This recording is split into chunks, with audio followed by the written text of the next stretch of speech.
हाय, मैं आ गया थ्रिलिंग का फ्लाइट लेकर। तो अपनी कुर्सी की पेटी बांध लीजिए और मेरे साथ चलिए एक अनोखी थ्रिलिंग सफ़र में। एक ऐसे सफ़र में जिसमें आप अपने सारे टेंशन कुछ पल के लिए ही सही भूल जाएंगे। तो चलिए शुरू करते हैं आज का मूवी एक्सप्लेनेशन। आज मैं एक्सप्लेन करने जा रहा हूँ American drama thriller film hide and seek. Movie के स्टार्टिंग में दिखाया जाता है एलिसन और उसकी 9 साल की बेटी एमिली एक पार्क में खेल रहे हैं। एलिसन का हस्बैंड और साइकोलॉजिस्ट डॉक्टर डेविड वहीं पर है और उनको खेलते हुए देख रहा है। फिर सीन शिफ्ट होती है रात को, जहाँ पर Alison and Emily hide and seek का गेम खेल रहे हैं। जिसके बाद एलिसन एमिली को सोने के लिए कहती है।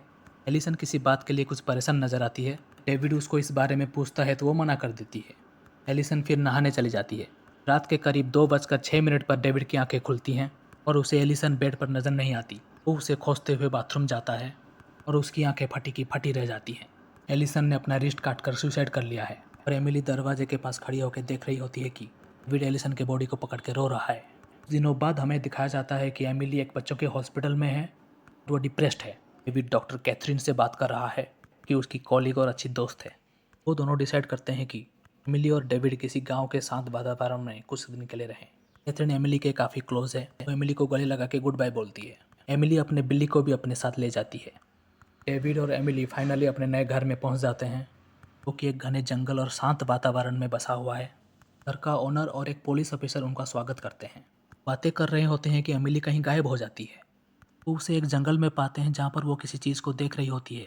उस रात डिनर पे एमिली ज़्यादा कुछ खा नहीं पाती और जल्दी सोने का जिद करती है। डेविड उसे खुश करने का कोशिश करता है और एमिली अपनी माँ की मौत की वजह से दुखी होती है। डेविड एमिली को एक डायरी देता है ताकि वो उसके फीलिंग्स को लिख सके। के बाद एमिली अपने फेवरेट डॉल एलेक्स को गुड नाइट कहकर सो जाती है। नेक्स्ट डे डेविड अपने सामानों को खोल रहा होता है। उसी समय एमिली एक तितली का पीछा करते हुए जंगल में चली जाती है। दूर में उसे एक गुफा नजर आता है। जब तक कि डेविड उसे खोजे वो वापस चली आती है, लेकिन उसका फेवरेट डॉल एलेक्स वापस नहीं आता। इसके बाद डेविड और एमिली कुछ खरीदने के लिए बाजार जाते हैं। जब डेविड अपनी गाड़ी में पेट्रोल भर रहा होता है, वो एक औरत को देखता है जो एक छोटी बच्ची के साथ खेल रही होती है।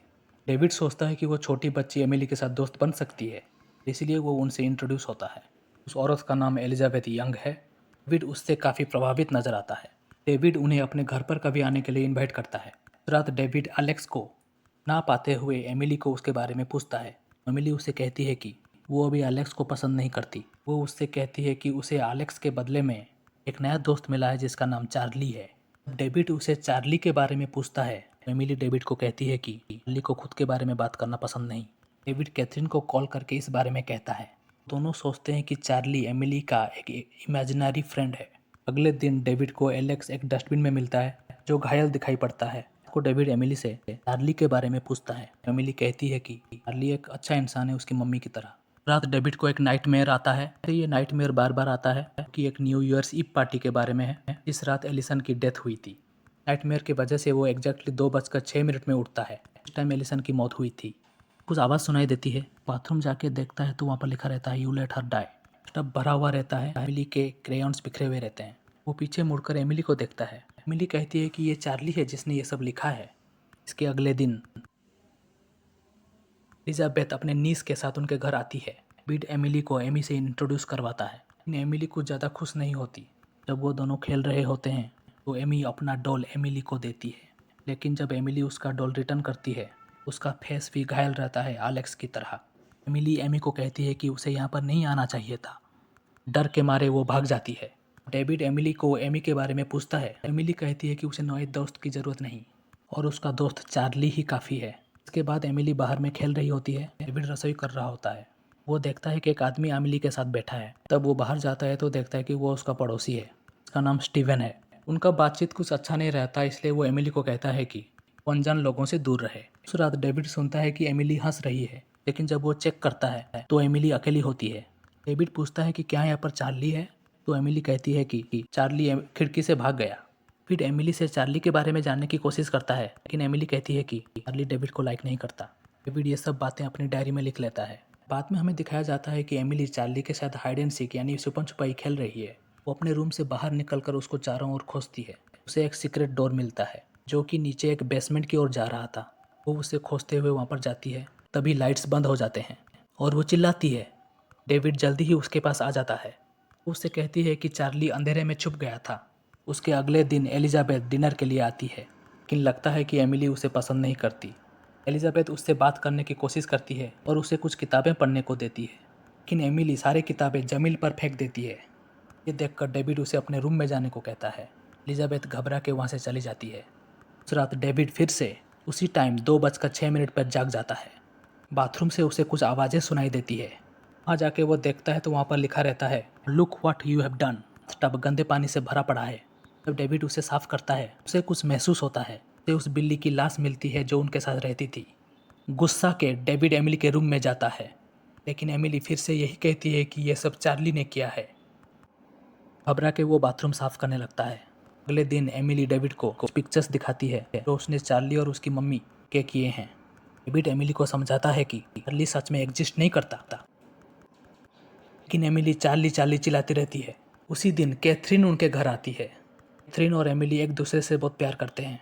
एमिली उससे मिलकर बहुत खुश होती है। कैथरीन डेविड को कहती है कि अभी एमिली को वापस न्यूयॉर्क ले जाना ठीक रहेगा।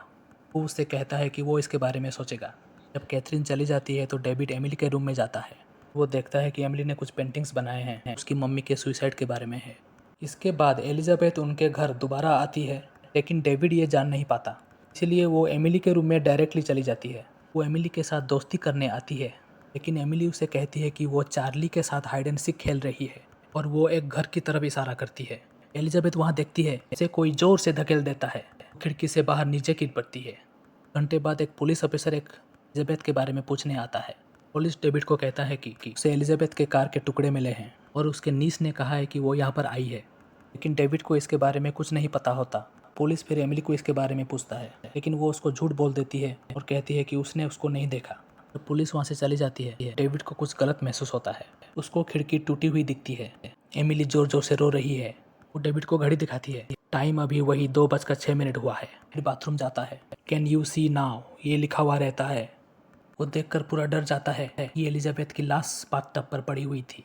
एमिली को पूछता है तो एमिली फिर से यही कहती है कि ये चार्ली ने किया है। वो कहती है कि वो डेविड को इसके बारे में कुछ नहीं कह सकती। इसके बाद डेविड एमिली को एक रूम में लॉक कर देता है और बाहर आता है। बाद में हम देखते हैं कि किसी ने उस दरवाजे को खोल दिया है। एमिली कैथरीन को कॉल करती है और कहती है कि वो और चार्ली के साथ खेलना नहीं चाहती। दूसरी ओर डेविड एलिजाबेथ के बॉडी को छुपाने में लगा हुआ है, लेकिन जब वो बाथरूम जाता है तो देखता है कि बॉडी वहाँ पर नहीं है। एमिली कहती है कि चार्ली उस बॉडी को ले गया है। अब बात बहुत आगे बढ़ चुकी थी। डेविड अभी बहुत गुस्से में है और वो जानना चाहता है कि चार्ली है कौन। वो बाहर उसे खोजने लगता है। तभी उसका पड़ोसी स्टीवन उसके पीछे मिलता है और वो एमिली को देखने की जिद करता है क्योंकि उसने घर से कुछ आवाज़ें सुनी है। लेकिन डेविड उसे मानने लगता है क्योंकि उसको लगता है कि यही चार्ली है। डेविड अपने घर में घुस जाता है और लॉक कर देता है। वो उसे कहता है कि उसकी बेटी से दूर रहे। एमिली डर के मारे डेविड को गले लगाती है और उससे गिड़गिड़ा के कहती है कि वो चार्ली को फिर से देखना नहीं चाहती। डेविड फिर अपने स्टडी रूम जाता है, जहाँ पर वो देखकर हैरान रह जाता है कि कोई भी सामान उसका खुला ही नहीं है और यहाँ तक कि उसका डायरी भी खाली ही है। डेविड ये देखकर हैरान रह जाता है क्योंकि उसने डायरी में कई बार कुछ न कुछ लिखा है। अभी उसको सब कुछ सच सच महसूस होता है। देखते हैं कि एमिली ने उस गुफा में जिसको देखा था वो डेविड ही था। जान गया था कि उसे डिसोसिएटिव आइडेंटिटी डिसऑर्डर है। चार्ली और कोई नहीं, डेविड खुद है। अब उसके अंदर चार्ली पैदा होता है, डेविड स्टडी रूम में होता है। फाइनली उसको अपने पत्नी के मौत के बारे में भी पता चलता है। अपनी पत्नी को किसी दूसरे के साथ प्यार करते हुए देखा था। भी उसके अंदर चार्ली पैदा हुआ था कि वो अपने पत्नी की बेवफाई का बदला ले सके, जो कि डेविड के लिए करना मुश्किल था क्योंकि वो एक शांत आदमी था। एमिली को उसके पिता के स्प्लिट पर्सनालिटी के बारे में सब पता था, लेकिन वो चुप रहती थी क्योंकि उसे ये पता नहीं था उसके पिता के कौन से पर्सनालिटी ने उसके माँ को मारा है। जब भी चार्ली बाहर आता था डेविड सब भूल जाता था। जब डेविड को ये सब पता चलता है चार्ली की पर्सनालिटी उस पर पूरी तरह हावी हो जाती है। वो एमिली को कहता है कि डैडी इज़ कम्प्लीटली गॉन। के लिए तभी एक पुलिस ऑफिसर आता है। एमिली दिखाई पड़ता है। चारों ओर अंधेरा हो जाता है। पुलिस नीचे जाकर देखता है, लेकिन उसे चार्ली मार देता है। चार्ली को ये एहसास होता है कि एमिली उसे और पसंद नहीं करती। वो हाइड एंड सीक का गेम शुरू करता है। काउंटिंग शुरू करता है, 1 2 3।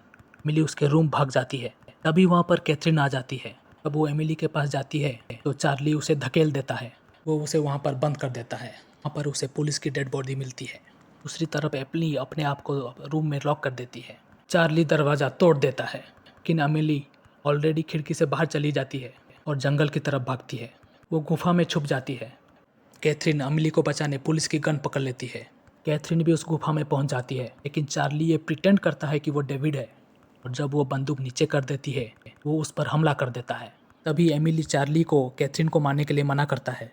जब चार्ली एमिली को मारने के लिए आगे बढ़ता है, कैथरीन उनके बीच आ जाती है और चार्ली को मार डालती है। फिर सीन शिफ्ट होता है कुछ महीने बाद। एमिली और कैथरीन न्यूयॉर्क में शिफ्ट हो गए रहते हैं। वो दोनों खुशी से ज़िंदगी बिता रहे होते हैं। अभी यहाँ पे ख़त्म होती है। हमें एमिली की एक पेंटिंग दिखाई जाती है, पर वो कैथरीन के साथ खड़ी है, जहाँ पर उसके 2 फेस हैं, जो ये सजेस्ट करती है कि उसके अंदर भी 2 पर्सनालिटीज़ हैं उसके पिता की तरह। मूवी का एक्सप्लेनेशन ये है कि डेविड और चार्ली एक ही आदमी हैं। डेविड को डिसोसिएटिव आइडेंटिटी डिसऑर्डर नाम का एक बीमारी है। ये एक इंटरेस्टिंग बात है क्योंकि वो खुद एक साइकेट्रिस्ट है। दूसरा, चार्ली एलिसन को मारता है तो डेविड को इस बारे में कुछ नहीं पता होता। चार्ली, जो कि अपने पत्नी का बदला लेने के लिए पैदा होता है, नए घर में भी डेविड के साथ रहता है। जब भी चार्ली आता था डेविड स्टडी रूम में होता था, लेकिन उसने अपने सामान को कभी नहीं खोला था और उसका डायरी भी खाली ही था। ये सिग्निफाई करता है कि ये सब चीज़ें हेलुसिनेशन करता था ताकि वो अपने 2 पर्सनालिटीज़ के फेस टू फेस ना आ सके। मूवी में हम ये भी देखते हैं कि एमिली कभी कभी हॉस्टल हो जाती थी। उसने एमी के डॉल को भी तोड़ दिया था। इसके 3 कारण हो सकते हैं। पहला कारण, वो एमी की मौसी एलिजाबेथ को पसंद नहीं करती थी। दूसरा कारण, वो एमी को डराना चाहती थी ताकि एमी वहाँ से भाग जाए और चार्ली उसका कुछ ना बिगाड़ सके। तीसरा कारण यह है कि शायद वो अपने पिता की तरह डबल पर्सनालिटी डिस्प्ले कर रही थी। दोस्तों, इस मूवी के बारे में एक इंटरेस्टिंग फैक्ट यह है कि यह जब डीवीडी में रिलीज हुई थी तो इस मूवी के 5 एंडिंग्स रखे गए थे। तो आज के लिए बस इतना ही। बाय दोस्तों।